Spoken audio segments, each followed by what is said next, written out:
Prepare.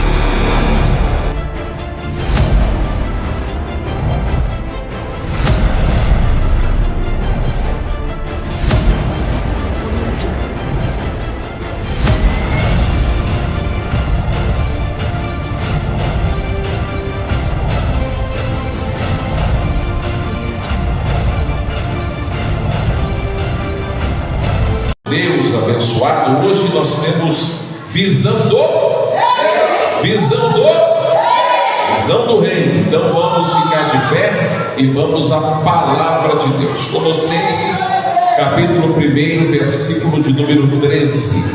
Colossenses capítulo 1, versículo 13 é o primeiro texto que nós vamos ler para basear o nosso ensino.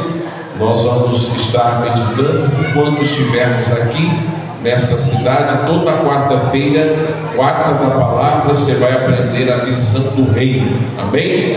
Colossenses 1,13 nos diz assim: e Ele nos libertou do império das trevas e nos transportou para o reino do Filho do seu amor, no qual temos a redenção, a remissão dos nossos pecados. Amém? Deixa eu frisar aqui o comecinho. Ele nos libertou do império. Em uma outra versão diz: Ele nos libertou do reino das trevas e nos transportou para o reino do Filho do seu amor.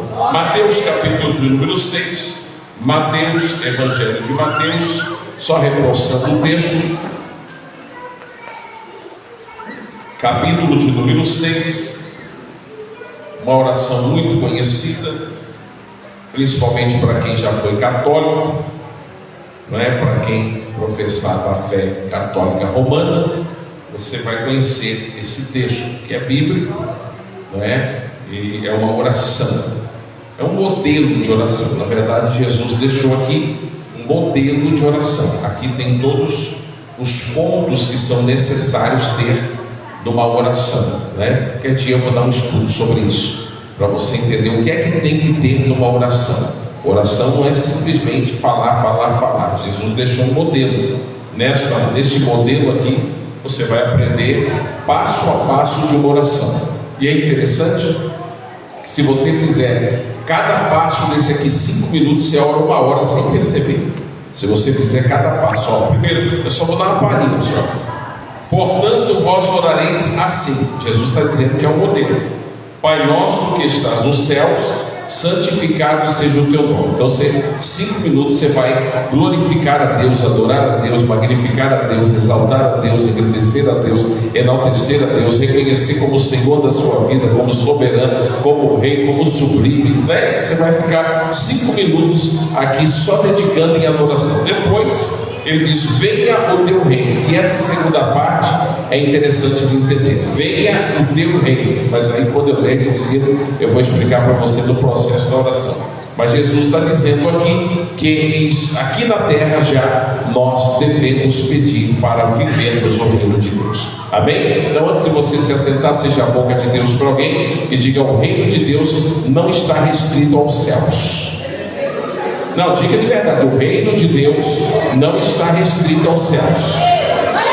Agora, com cara de profeta, autoridade de profeta, unção de profeta, jeito de profeta, carranca de profeta, diga para ele: então comece a viver o reino de Deus na sua vida. Amém? Pode se assentar adorando, glorificando. Semana passada eu introduzi o assunto mostrando aos irmãos que nós vivemos em um mundo que é pautado por 2 reinos, não é? Existem somente 2 reinos. Por mais que existam muitos outros reinos, monarquias e outros sistemas governamentais, no mundo espiritual só existem 2 reinos, somente 2. Quantos reinos? Somente 2. 2 reinos, que é o reino de Deus e o reino das trevas, ou o reino de Satanás. Somente esses 2 reinos são existentes no mundo espiritual. Não existe um terceiro, quarto, quinto, sexto, sétimo, não. Somente 2 reinos existem. E aí fica um inteirinho, né? Um entendimento. Na vida tudo é feito de 2 polos, não é? Qual é o primeiro polo? Polo positivo. E o segundo, negativo. Tudo na vida se baseia em polos, positivo e negativo, né? Não adianta você querer inventar um terceiro polo que não existe, né? Aí o neutro, pastor, o neutro não existe, né? O neutro simplesmente ele não existe.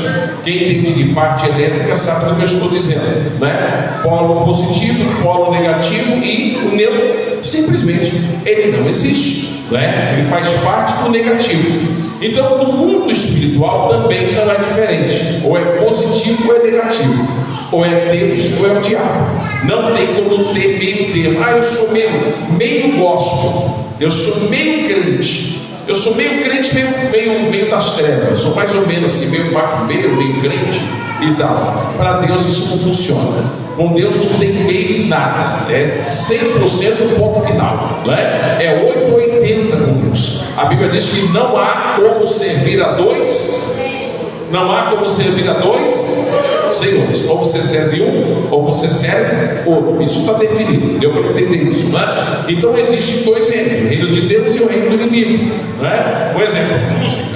Existem duas músicas, duas fontes de música no mundo. Não tem 3 fontes de música, somente 2 fontes, porque a música é uma inspiração da alma. Tudo que tange a alma fala de reino, tem um governo, tem um reino por trás, tem um governo por trás, não é? Aí tem gente que gosta de ouvir música do mundo, né? Música mundana, né? Música secundária, como nós chamamos. Pastor, mas eu vou para o inferno por causa disso? Talvez sim, talvez não. Se você deixar entrar no seu coração, com certeza você vai, né? Agora, pastor, desagrado a Deus fazendo isso? Com certeza, com certeza. Se no mundo existem 2 fontes só, positiva, negativa, Deus ou inimigo, aquilo que não vem de Deus vem de quem? Aquilo que não vem de Deus vem de quem? Né? Vem do inimigo. Então não tem como, não tem meio termo com Deus, não tem como ser meio crente com Deus. Se eu vou dar uma ludibriada, eu sou crente até tal hora, depois de tal hora já não sou mais, depois volto a ser crente. Não, com Deus não tem disso, irmão.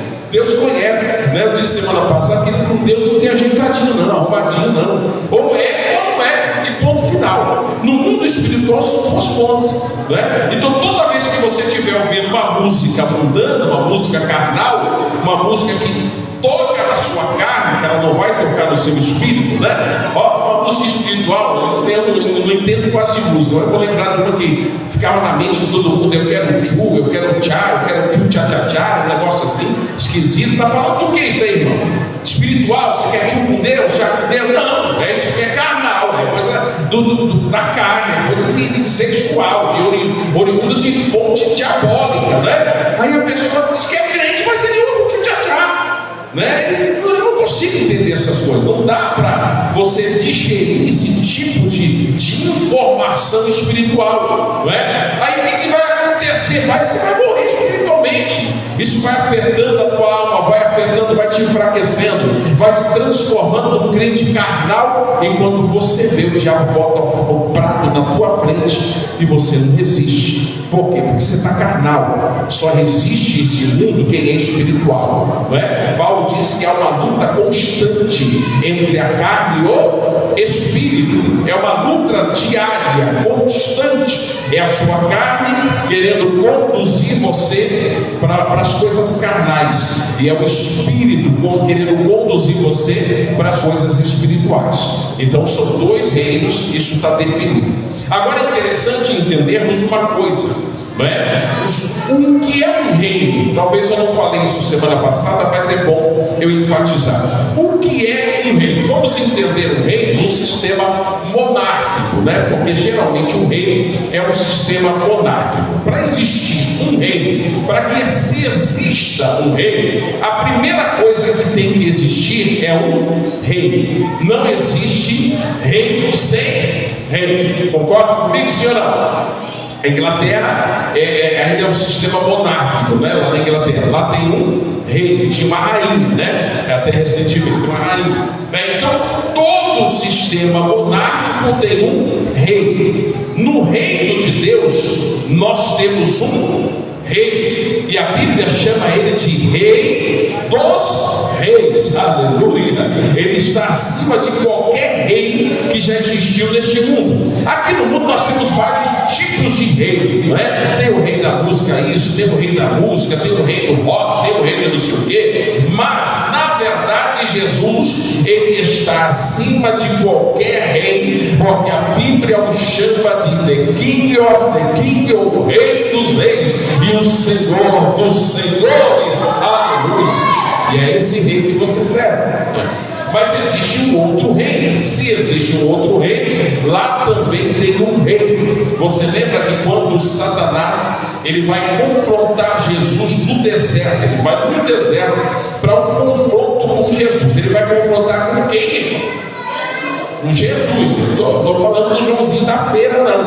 Eu não estou falando do Zé da esquina, estou falando de Jesus. Ele vai se confrontar com o próprio Cristo. E ele olha para Jesus e diz assim: se você prostrado me adorar, olha a petulância do capiroto, olha a petulância. Se você prostrado me adorar, tudo que tem nesse mundo eu te dou, porque tudo que tem aqui é meu. Olha só a petulância dele, a autoridade, né, que ele teve diante de Jesus. Só que Jesus conhecia a palavra. É aqui que me preocupa crente que não gosta de escola bíblica, é aqui que me preocupa crente que não gosta de culto da palavra, é aqui que me preocupa crente que não tem Bíblia, é aqui que me preocupa crente que não lê Bíblia. Por quê? Porque todas as vezes que você se confrontar com o inimigo, você vai precisar vencer ele. E só existe um caminho de vencer o inimigo, é através da palavra. Ah, pastor, mas eu oro. Oração sem palavra é comédia. É uma comédia, porque você vê anjo voando de uma asa só, você vê anjo sem pena voando, você vê tanta coisa, é visagem para todo lado, vira uma comédia. Agora, e a Bíblia sem oração? Ela é uma tragédia também, porque aí vira aquela coisa, né, metódica, você chega a dormir no corpo. Agora, quando você equilibra palavra, Bíblia, Bíblia, palavra, palavra, Bíblia, Bíblia, palavra, não tem o que fica na tua frente, porque além da unção de Deus, você tem a arma de Deus na sua vida, que é a palavra. Então Jesus, ele estava em jejum, ele estava em oração, só que Jesus também tinha a palavra. Então quando Satanás chega diante dele, ele vence Satanás com 3 versículos da Bíblia, da Torá. Ele diz assim: Satanás, mas também está escrito, está escrito, está escrito, se eu não posso adorar a outro Deus a não ser o meu único e suficiente Deus. Então através da palavra ele venceu o inimigo. Quer vencer o inimigo na tua vida, irmão? Quer vencer o inimigo na tua casa? Comece a usar a palavra. Tem gente que não usa a palavra, ele usa o palavrão. Não invés de usar a palavra, ele usa o palavrão.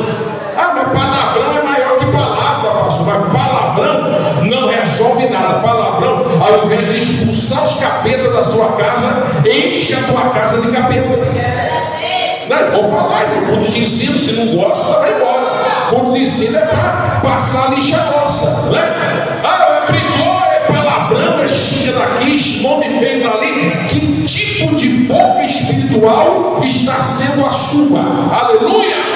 Aí imagina os teus vizinhos ouvindo, os vizinhos da direita, da esquerda te ouvindo, você xingando, falando palavrão, aquelas coisas horríveis. Aí daqui a pouco você está lá falando de Jesus, está cantando. Aí o vizinho fala assim: é louco, você é doido, eu nem vou para a igreja desse doido, ele nunca que eu vou na igreja dessa aí. Agora há pouco estava xingando a mãe do outro, falou isso, falou aquilo, agora está lá pregando, está cantando, está fazendo não sei o que, está falando de Jesus. Esse povo é doido, está entendendo, irmão? Então o crente, ele tem que entender que a nossa guerra é constante aqui nesse reino, não é? Pastor, e quando um camarada te fecha assim do nada e dá vontade de soltar um palavrão, aí ao invés de você soltar um palavrão, fala assim: ô filho de Belial, Deus te abençoe.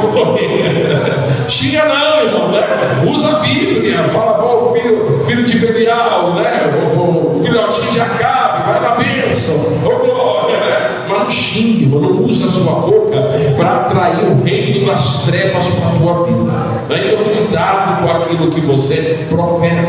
Então o reino tem que ter um rei. Segunda coisa que um reino tem que ter: todo reino, para ser um reino, ele precisa ter uma terra. né, um espaço geográfico. Ele tem que ter um espaço geográfico, não é reino. Como que a pessoa vai dizer, eu sou o rei de um lugar que não existe? Não. Para ser rei tem que ter uma terra, tem que ter uma geografia. Satanás disse que o reino dele é este mundo. Olha só, Satanás disse que o reino dele é este mundo. Aí você pergunta para mim, pastor, mas se o reino de Deus, aonde é? O reino de Deus está em todos os lugares. Aleluia!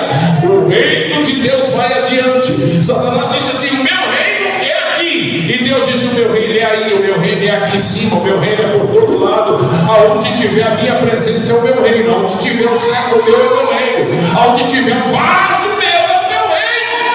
Aleluia! Então a tua casa é o reino de Deus. O seu serviço é o reino de Deus. O teu carro é o reino de Deus. Aonde você está é o reino de Deus. A tua presença transforma o ambiente. A tua presença ela muda o ambiente que você está. Aleluia! Pastor, não está feia a coisa, porque parece que quando eu chego, aí o negócio fica pesado. Então vai orar, irmão. Vai entender o mistério aí que está acontecendo na sua vida, né? Porque nós, servos de Deus, aonde nós chegamos, o reino de Deus tem que chegar. Reino tem que ter geografia. Terceira coisa que um reino tem que ter para ser um reino. Um reino só pode ser um reino quando ele tem uma constituição. Quando ele tem o quê? O que é Constituição? É um conjunto de leis. Constituição é um conjunto de leis. Um exemplo, nosso Brasil tem a Constituição, que por sinal não é cumprida, né, na sua lei, mas tem uma Constituição. No nosso país tem, que é que rege todas as leis do nosso país. A igreja, o reino de Deus, também tem uma Constituição. E qual é a Constituição da igreja? Quem sabe? Deixa eu ver quem trouxe Bíblia aí, deixa eu ver. Quem trouxe Bíblia, levanta para cima e balança. Ela se balança, olha que coisa linda. Aleluia! Esta aí é a Constituição do reino de Deus. Aleluia! E essa Constituição é poderosa. Esta Constituição é transformadora. Esta Constituição, ela muda circunstâncias, ela muda vidas, ela muda história. Esta Constituição, ela é poderosíssima. O inimigo tentou destruir esse livro pelos séculos, não é? Parecia que tinha acabado, parecia que não existia mais, mas ele não conseguiu, porque este livro tem um dono. Este livro tem um dono. O dono deste livro é o próprio Deus, é o próprio Senhor. Ele é o dono desta Constituição. Agora, pastor, e o reino das trevas? Também tem Constituição? Tem. Também tem. Irmão, você acha que o reino do diabo, não é? É ruim falar dele, mas eu tenho que falar porque eu estou falando do reino deles. Mas você acha que o reino dele é um reino desorganizado, bagunçado? Você está muito enganado. Paulo, quando vai falar lá em Efésios, capítulo de número 6, Paulo vai falar sobre a divisão do exército do inimigo. Aí ele diz assim, ó, a nossa luta não é contra a carne e contra a sangue, porque às vezes nós não entendemos isso. Nós lutamos contra pessoas e nos esquecemos de guerrear contra a realidade mesmo da história. Porque nossa luta não é contra o fulano, a nossa luta é contra quem está usando o fulano. A nossa luta não é contra a fulana de tal, a nossa luta é contra quem está usando aquela mulher para se levantar contra a tua vida. Então para de ter visão carnal e ficar brigando com as pessoas. Você não é chamado para brigar com pessoas. Você é chamado para influenciar pessoas. Você não é chamado para simplesmente estar criando intriga com seres humanos usados pelo maligno, mas você é um instrumento de Deus para que através da sua vida, da unção que está sobre ti, pessoas sejam transformadas pela presença de Deus. Deu para entender isso? Então todo governo, todo reino, ele tem que ter um período de jogo e uma constituição, um conjunto. Pastor, mas qual é o conjunto de leis, a constituição do inimigo? A constituição do inimigo é anarquia. Anarquia. Alguém já ouviu falar do sistema anárquico? Já ouviu falar? Tem um A como símbolo. Anarquia significa terra sem lei. Então no reino do inimigo não tem lei, vale tudo. Vale enganar as pessoas, vale mentir, vale ludibriar, vale ser qualquer coisa. No reino dele, qualquer coisa vale para você se prevalecer. É por isso que muitas das vezes nós, como crentes, como cristãos autênticos em Cristo Jesus, nós perdemos oportunidades. Alguém aqui já perdeu uma oportunidade por ser crente na vida? Alguém já perdeu uma oportunidade? Eu já perdi muitas oportunidades. Por quê? Toda vez que é me oferecido algo que eu sei que não vai agradar a Deus e eu digo não, eu estou perdendo algo. Aí Jesus disse assim: se alguém quiser vir após mim, tem que perder a sua vida. Você tem que perder. Se você não perder, você não pode herdar. Se você não perder, você não pode ter o que eu tenho preparado para você. E aqui muitos cristãos acabam caindo, né? Mas é uma bênção. Mesmo que não é da vontade de Deus, eu acho que dá para mim fazer, né? Eu acho que dá. Um irmão, um dia eu estava lá em São Paulo, na casa de um pastor amigo meu, que é pastor de pastores, discipulador. Aí ele falou assim, o irmão chegou para ele e falou assim: pastor, eu descobri um jeito, pastor, muito simples. A gente faz um negócio lá no relógio de luz, não é? Faz um negócio no relógio de luz e a luz vem zerada, pastor, zeradinha. Aí o pastor falou: sério? Vem só a taxa, não vem mais nada do que a taxa. Aí o pastor falou: sério? Mas e como que é isso aí, irmão? Como que é o negócio? Ele ensinou o pastor como é que fazia para o relógio de luz. Ele girava um período para um lado e depois o outro período girava para o outro lado e no final vinha uma conta zerada. Aí o pastor falou para ele assim: irmão, olha que bênção, viu? Que bênção que você descobriu isso. Então, só paga a taxa agora de luz, só a taxa. Aí o pastor falou: então vamos fazer o seguinte, irmão, a gente não pode deixar esse negócio só para o irmão e só para mim, né? Vamos fazer o seguinte: eu vou ligar lá na Eletropaulo, né, que é lá em São Paulo. Eu vou ligar na Eletropaulo. Você tem o documento aí, o seu CPF, o seu nome, o seu CPF, o seu RG certinho? Aí o irmão falou: mas para quê, pastor? Ele falou assim: não, é que eu vou ligar na Eletropaulo, vou passar seu nome, seu RG, seu CPF e vou contar para eles que você descobriu esse negócio, que você é um engenheiro, porque está trabalhando lá, inclusive. Eu vou contar para eles. Aí disse que quando o pastor falou assim, o irmão falou assim: o sangue de Jesus tem poder, pastor. Se fizer isso aí, eu vou ser preso. Aí o pastor falou: então é ilícito. Então é ilícito, é errado fazer, irmão. Pois é, né, pastor? Já entendi tudo, pastor. Pois é, você vai perder a sua salvação por causa de pagar a taxa zero da sua luz. Aí o irmão pediu misericórdia, orou, falou: pastor, nunca mais eu vou fazer na minha vida. Ora por mim, orou por ele e dali foi abençoado. Pastor, mas a Eletropaulo é riquíssima, a CEMIG é riquíssima, a Copasa é riquíssima. Aí chegaram para Jesus e perguntaram assim: Senhor, estão cobrando imposto. O que o senhor me diz? A gente deve ou não deve mais? Porque agora a gente está vivendo no teu reino, né? Agora a gente é bênção, a gente está vivendo no teu reino, estamos vendo os milagres do Senhor. Então me diz uma coisa: a gente deve ou não deve pagar o imposto? Aí Jesus olhou para os discípulos e disse assim: me dá uma moeda aqui que paga o imposto. De quem é esse rosto aqui? É de César, Senhor. Então dai a César o que é de César. Aleluia. Os discípulos entenderam, dizendo: não precisa falar mais nada, Jesus. Já entendemos tudo. César pode ser rico, mas o que é dele, o que é meu, o que é do Senhor para a minha vida, é do Senhor para a minha vida. Eu tomo posse daquilo que vem do céu para mim, bendito seja o céu. Deu para entender, né? Aleluia. Então vamos lá, continuando. Todo reino Para ser um reino, tem que ter um idioma, tem que ter uma língua. Não tem que ter uma língua? É o reino, né? O reino da Inglaterra fala o quê? Inglês, né? Então tem que ter um idioma, tem que ter uma língua. O reino de Deus, irmão, tem uma linguagem diferenciada. O crente não fala como o reino das trevas, é diferente. A gente fala diferente, porque as palavras que saem da nossa boca precisam glorificar o nosso Deus.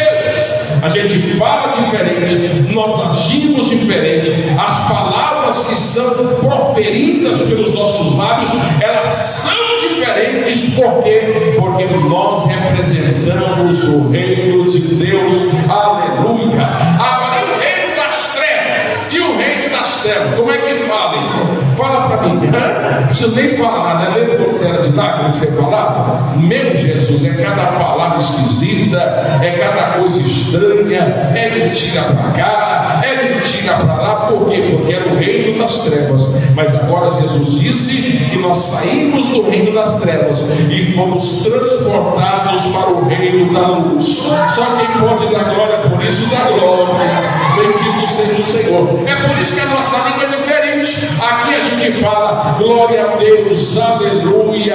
Aqui a gente fala uma língua que nem o diabo consegue entender, porque é a língua celestial vinda de Deus, é a língua que só Deus entende, é uma língua espiritual. O idioma da igreja é diferente.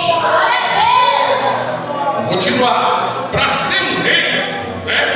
Vamos lá. Tem que ter um rei, tem que ter terra, tem que ter, né, geograficamente, tem que ter uma constituição, né, tem que ter uma língua, também tem que ter uma moeda, né? Para ser um reino, tem que ter moeda, um tipo de moeda, né? Eu não lembro mais, parece que na Inglaterra é Libra ainda, não sei se é Libra, um negócio assim, né? Mas todo lugar que é um reino tem uma moeda específica. Aqui no Brasil é o que? Real, né? Nos Estados Unidos é dólar, né? Aí lá na Europa é euro, e assim vai. Cada lugar tem um tipo de moeda que identifica uma maneira do mercantilismo do reino, a forma de comprar pelo reino. Agora, pastor, e no mundo espiritual, no reino de Deus, também tem moeda? Também tem, glória a Deus, aleluia. Jesus diz, Pedro, quando vai falar sobre isso, ele diz assim: vós não fostes comprados com prata e nem com ouro. Oh, glória a Deus, você não foi comprado com prata, você não foi comprado com ouro, você não foi comprado com euro, você não foi comprado com dólar, você não foi comprado com real, você não foi comprado com criptomoeda, você não foi comprado com nada desse mundo. Mas Pedro diz: mas fostes comprados com o precioso sangue de Jesus Cristo. Bendito seja o nome do Senhor Jesus. E deixa eu te informar uma coisa: dólar pode estar lá em cima, como pode estar lá embaixo. Real pode estar lá em cima, como está agora, está lá embaixo. Euro pode estar lá em cima, como pode estar lá embaixo. Moedas podem até deixar de existir em um país. Um exemplo, eu quando era novinho, eu me lembro de uma moeda que hoje não tem mais, que era o cruzeiro. Quem é do tempo do cruzeiro aí? Deixa eu ver, levante a mão. Olha, vocês estão velhos, gente. É o tempo do cruzeiro, né? Lembra que tinha o... Isso, foi cruzeiro, depois foi tipo cruzados novos, é verdade, e depois foi pro real, não é assim? E depois pro real, ó, esse povo aí, irmão, tem tudo mais de 4 décadas, viu? Tudo mais de... tudo mais de 4 décadas, viu? Para saber essas informações aí, né? Então era cruzeiro, eu lembro do cruzeiro, irmão, tinha até o barão, que era o barão de Rio Branco, tinha um barão, né? Que representava assim, era um dinheiro que os pais davam para a gente, era o barão, né? Era como se fosse uns 10 anos hoje. Então toda vez que você pedia um dinheiro para o pai te dava um barão. Olha aqui, filho, um barão para você, né? Que era um cruzeiro,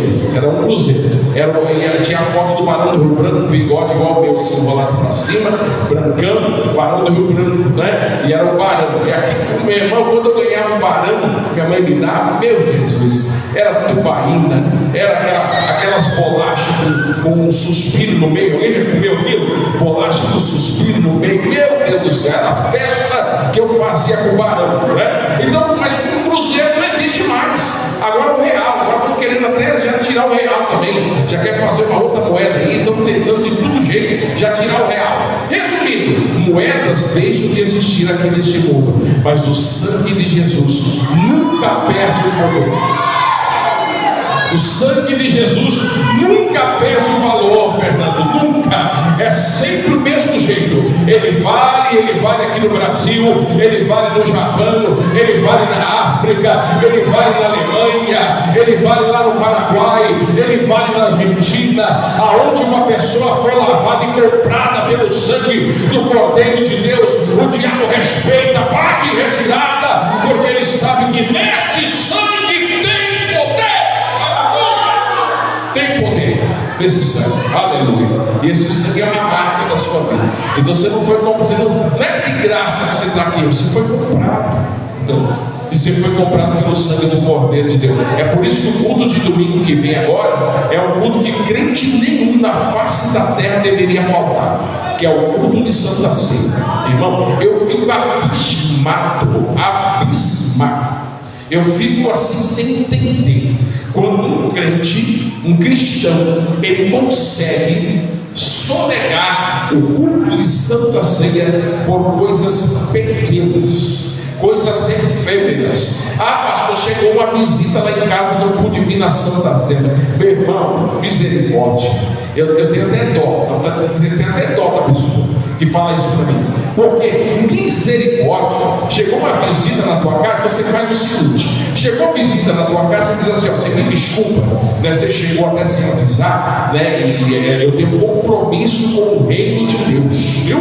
Eu tenho compromisso com o reino. Então, como eu tenho compromisso com o reino, vou fazer o seguinte: você pode ficar na minha casa. Eu vou aproveitar que faz tempo que eu estou querendo comer uma comidinha diferente. Então eu vou mostrar para você onde está o arroz, onde está o feijão, onde está o macarrão, onde está os temperos. Aí você vai ficar aqui no período do culto, se você não quiser comigo para a igreja, você fica aqui em casa e faz uma janta caprichada para mim, porque depois do culto eu vou voltar para minha casa e eu quero comer a sua comida.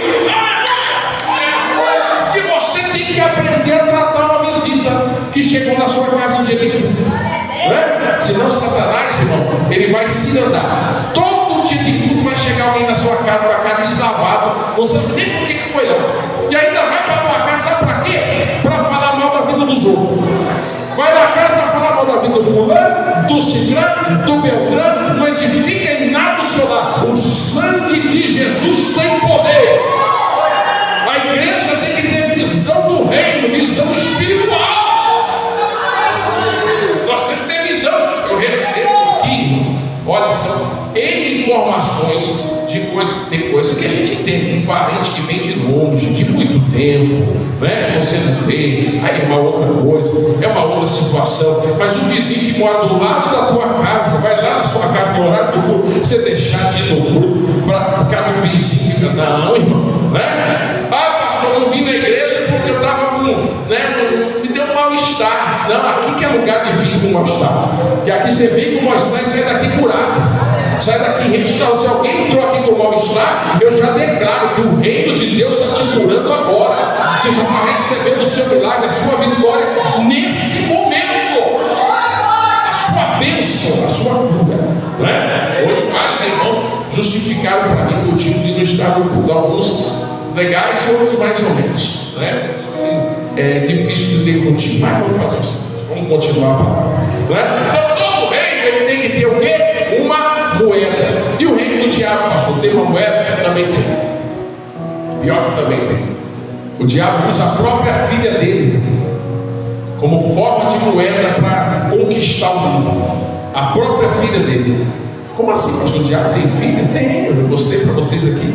Tem uma filha, né? Aí o Marcelo me deu mais Marcelo tem umas revelações fortes também. Eu falei da filha do diabo, ele já falou da filha de Deus. Ele falou, o diabo gosta de copiar Deus, né, pastor? que Deus também tem uma filha. Eu falei, é verdade. A filha de Deus é a eternidade. Ele é pai da eternidade. E qual é a filha do diabo? A mentira. E essa menina é perigosa. Pensa numa bichinha perigosa. Essa filhinha dele é complicada, viu? E ele usa ela para comprar as coisas, para enganar as pessoas, né? Ele faz aquela propaganda enganosa e você acha que o negócio é do jeito que você imaginava, né? E quando você vê, diz que um cidadão morreu, é um conto, tá? É um conto, não é uma real, só um conto sem entender um detalhe aqui.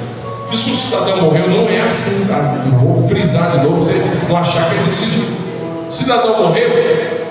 E aí, ele foi lá no céu, chegou na porta do céu, o anjo falou assim: o negócio é assim, você vai dar uma olhada no céu, e depois eu vou levar você para dar uma olhada no inferno. Quem vai escolher onde quer ficar é você, né? Mas não é assim, não, tá? É só um ponto, só para você entender. Aí quando ele chegou na porta do céu, né, que ele deu uma olhada, assim, aquela paz, os anjos adorando, aquela paz, aquele negócio muito tranquilo, sereno, tudo branquinho, tudo, né? Aí ele falou, tá, aqui é o céu, né? Então vamos lá no outro, vamos lá. Você vai só na porta. Ele chegou na porta, assim, deu uma olhada. Quando ele olhou assim, o carnavalzão com medo. Carnaval. Aí ele falou, eita, eu amo carnaval. Eu sou do carnaval, eu sou carnavaleiro. Eita, porra. Aí o anjo falou pra ele, você quer ir pra onde? Olha, pensei bem. Eu acho que o céu é muito tranquilo para mim. O céu é meio light assim, né? Só santo, santo, santo. Eu acho que eu queria, acho que eu vou ficar aqui no inferno mesmo. Aí o anjo falou: então tá bom, filho, você quer ficar aqui? Então tá, vai, jogou para dentro. Quando jogou para dentro, já caiu em cima do tripé do capeta. Aí já caiu. Ah, mas que é isso? Cadê o carnaval? Aí, meu amigo, propaganda enganosa.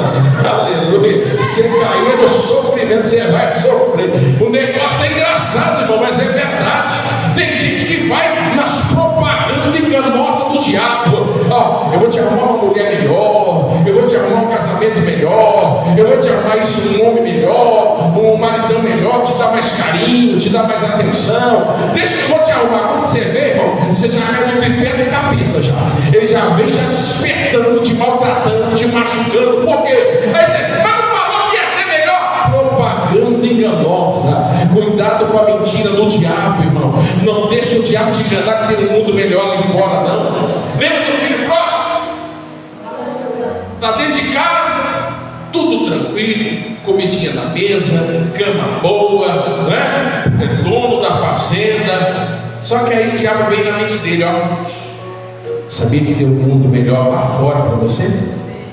Sabia que tem uma vida melhor? Atenção, jovens, presta atenção nisso, vocês aí, jovens. Já vem assim, bem sorrateiramente. Sabia que lá fora tem um mundo melhor? Sabia que lá fora o mundo é mais alegre? As pessoas são mais legais? E aí quando você vê quem se aproxima de você, até parece que é mais legal mesmo, né? Brinca com você, conversa e vai, né? E vai te ludibriando. Aí daqui a pouco você fala, quer saber de uma coisa? Aí eu vou sair da casa do pai. Eu vou aventurar uma nova vida. Eu vou atrás da felicidade, né? É porque a tal da felicidade, irmão, que tem feito de ruína nas pessoas, que a pessoa está buscando a felicidade, quando na verdade a única felicidade que existe tem 5 letras, chama Jesus. Essa é a verdadeira fonte de felicidade.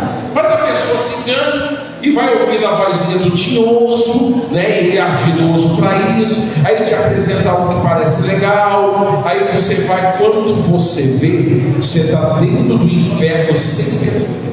Sem perceber. Aí você diz assim: meu Deus, mas não parecia que ia ser assim. O filho pródigo, no começo, irmão, era do jeito que ele sonhava. Festa, amigos, né? Balada, rave. E ele está, que coisa boa, que queria, era isso, eu sou feliz. Daqui a pouco acabou o dinheiro. Aí o dinheiro acabou os amigos, porque amigo daí de fora, amigo desse governo de fora, só é teu amigo quando você tem alguma coisa para oferecer para ele. A hora que você não tem nada para oferecer mais, mete o pé em você, vira as costas para você e diz: se vira, não quero nem conversar contigo mais. Não vai se enganando, não vai achando que é diferente, que não é, viu? Aí ele falou: amigo, estou com fome, eu estou querendo comer. Se vira, vai trabalhar, rapaz. Não é? Agora, porque você tem dinheiro, não tem, então se vira. Quando ele viu, a Bíblia diz que ele estava trabalhando, cuidando de porcos. E olha só para piorar, desejando. A Bíblia não diz que ele comia, a Bíblia diz que ele desejava. Nem a comida dos porcos tinha para ele. Os porcos comiam melhor do que ele. Ele desejava comer a comida dos porcos. Então não se engane, o governo desse reino aí é um governo enganoso, mentiroso, que compra as pessoas com a moeda chamada mentira. Não cai nessa mão. Amém? Vamos continuar aqui. Então todo reino, para ser rei, ele tem que ter rei, ele tem que ter moeda, né? Ele tem que ter constituição, tem que ter terra, né? Ele tem que ter uma moeda, né? Um sistema. Agora, escuta isso aqui para você dar glória. Se não der glória agora, você está estragadinho hoje, viu? Se não der glória agora, escuta isso. Todo reino, para ser constituído um reino, tem que ter um exército. Todo reino, para ser constituído um reino, ele precisa ter um exército. Aí Paulo diz que, escute isso, lá em Efésios capítulo 6, Paulo diz que o reino do tinhoso, o reino das trevas, ele tem um exército. Paulo diz: a nossa luta não é contra a carne e contra a sangue, mas sim contra potestades, principados e hostes espirituais da maldade. Principados fala de príncipes, né? De príncipes que governam determinadas áreas, determinados segmentos da sociedade. Aí Paulo fala de territoriais, demônios territoriais. É isso aqui, os principados fala de território. Escuta isso para você entender isso aqui é forte. Eu reparei um negócio.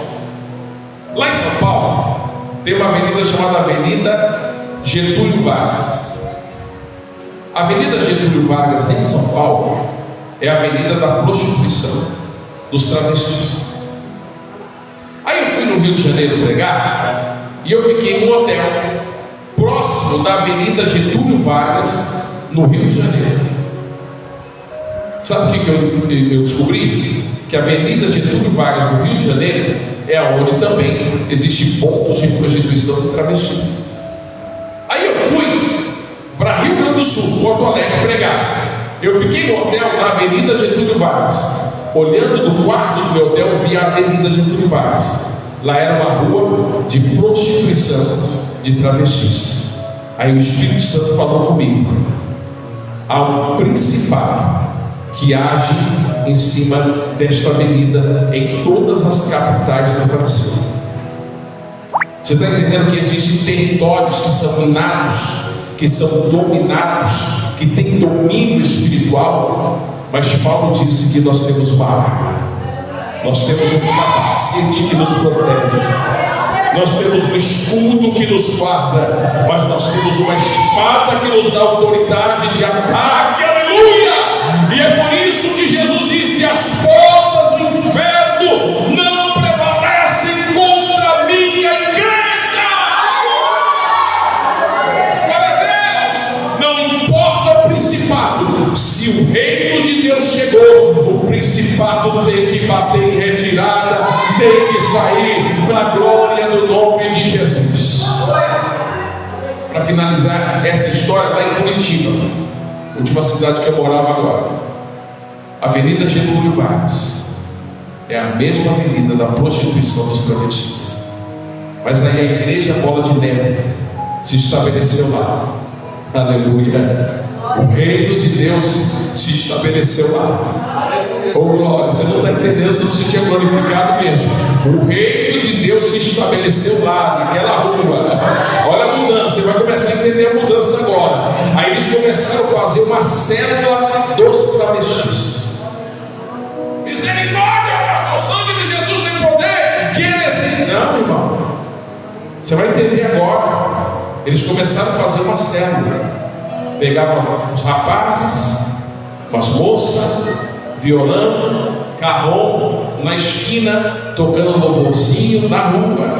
E os travestis começaram a chegar, começaram a vir, a maioria desviado, filho de pastor, filho de crente, e foram chegando, e à medida que os jovens começaram a louvar, uma vez por semana se encontravam ali, eles choram, e começam a misturar maquiagem com lágrima, e Jesus está salvando lá, Jesus está fazendo maravilha lá. Muitos já deixaram a rua, a prostituição, já tomaram o banho do sangue do Cordeiro de Deus, já mudaram a sua forma de ser, o seu trejeito, a sua maneira de se portar. Por quê? Porque o reino de Deus chegou. O reino de Deus chegou. É chegado a vós o reino de Deus.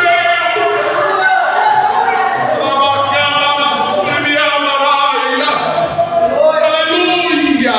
O que eu quero dizer, finalizando o estudo desta noite, aonde você está, o reino de Deus chegou.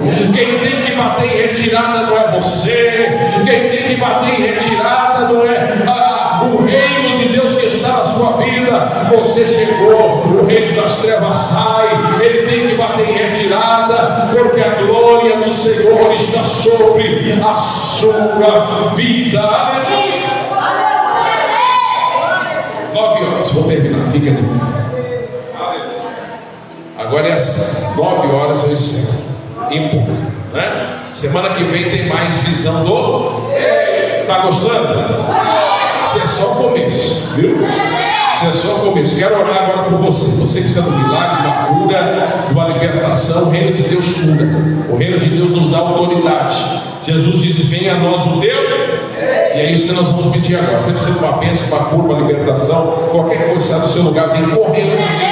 Para orar, só um minuto. Eu passei 1 minuto do meu horário, então corre aqui que eu quero orar por você. Vem correndo. Você precisa de uma bênção, não é precisa de uma vitória, uma cura, uma libertação, qualquer área da sua vida. Pastor, eu preciso de uma bênção, de uma vitória. Então vem, que a minha oração especificamente é pedindo que o reino de Deus venha sobre a sua vida e que você saia daqui em posse do seu milagre, da sua cura, da sua bênção. Está sofrendo perseguição? Vem aqui, vem orar comigo. Jesus vai te dar vitória, Jesus vai mudar o teu cativeiro, Jesus vai transformar a história da sua vida. Isso, venha crendo no poder do sobrenatural de Deus. Oremos. Pai, em nome de Jesus, aqui está teus filhos e tuas filhas que nesta noite estão aqui diante do teu altar. Aqui está, Senhor, o altar onde o reino do Senhor se manifesta. E eu quero neste momento, Senhor, ordenar a bênção sobre a vida dos teus filhos e das tuas filhas. Nós declaramos agora, seja doença, seja moléstia, seja perseguição no mundo espiritual, no mundo físico, nós repreendemos agora em o nome de Jesus Cristo. Eu ordeno agora todo pensamento oriundo do reino das trevas, todo pensamento que não provém do reino de Deus, eu ordeno agora, caia por terra, seja vencido, aniquilado, espírito opressor que vem oprimir